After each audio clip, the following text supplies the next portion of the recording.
welcome to CI in 5. The purpose? To get your week started off on the good foot, guiding and empowering new CI professionals looking to find their way, and providing a spark to seasoned practitioners who have lost the love and feeling. The challenge, your favorite lean thinkers sum up what continuous improvement means to them in 5 minutes or less, and in 5 words or less. Think of it kind of like a kata geek going on a speed date. I know, right? This is gonna be fun. Let's do this. Debbie Barnard, welcome to CI in 5. Thank you so much for being here today. It's a privilege for me to be here. You all, if you don't know who Debbie is, why not? Debbie has been in the healthcare industry for 30 years, bedside to boardroom, practicing lean and continuous improvement. And she also has her own practice of coaching and mentoring leaders. We'll talk more about that, give you all her contact information at the end of the feature, but we're here to talk about CI in 5. So Debbie, what is your CI in 5? So every day, practicing the principles. Continuous improvement for me is it's all about the heart. But one of the stories that has really re-energized my practice was asking the questions: if we teach care aides, so unlicensed caregivers who work in nursing homes, if we taught them quality improvement principles, one, would it improve the quality of their work life? And basically, we were working with 10 teams. One of the requirements for entry is that the nursing homes had to agree that they would support the nursing assistants to act as team leader. So that in itself is a big deal in healthcare where it's so hierarchical. The part of the story that I took with me is listening to these nursing assistants. Some of them had been in healthcare for 30, 40 years. And I don't want to tear up, but a few of them said it was like the first time they felt heard. It's the first time that they felt that their thoughts actually mattered.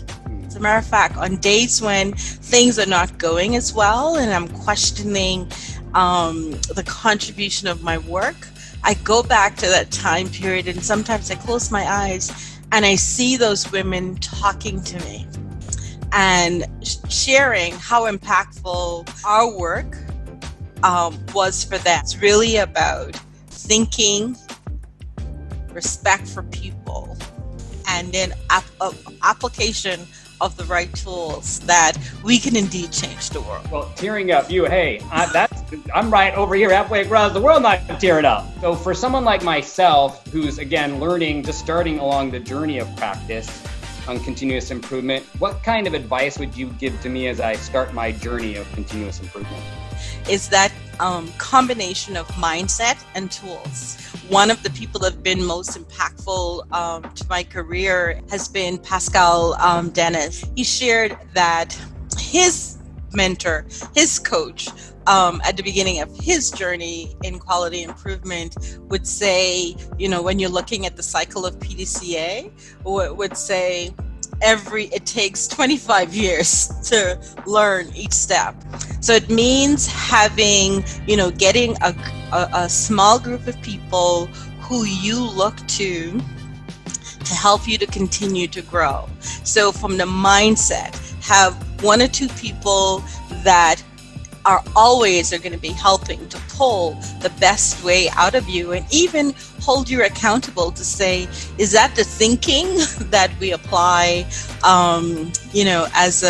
as an improvement coach or an improvement specialist, an improvement practitioner, someone who's going to call you out to say, how did you get to solution and you don't even know what the problem is? So for those people who've been practicing for a lifetime or who are just kind of stuck, either way, what kind of advice would you give them to jumpstart their practice back up again if they're stuck? I'll share the advice that I give to myself. So sometimes when it's hard is I practice meditation, and so but what I recommend to people is stop and breathe and try to get back to core, try to get back to purpose. why am I in this work? How does this work make me feel? How does this work contribute to my adding kindness, my adding goodness to the world? So I'm wondering for you, what brings you the most joy in your continuous improvement practice?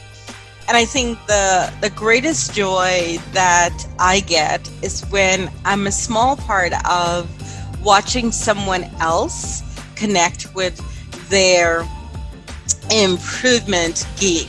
This improvement thing is really what I can apply to every day, no matter what level of the organization. And so I love it when you watch people have their own aha moment and then they're just like running.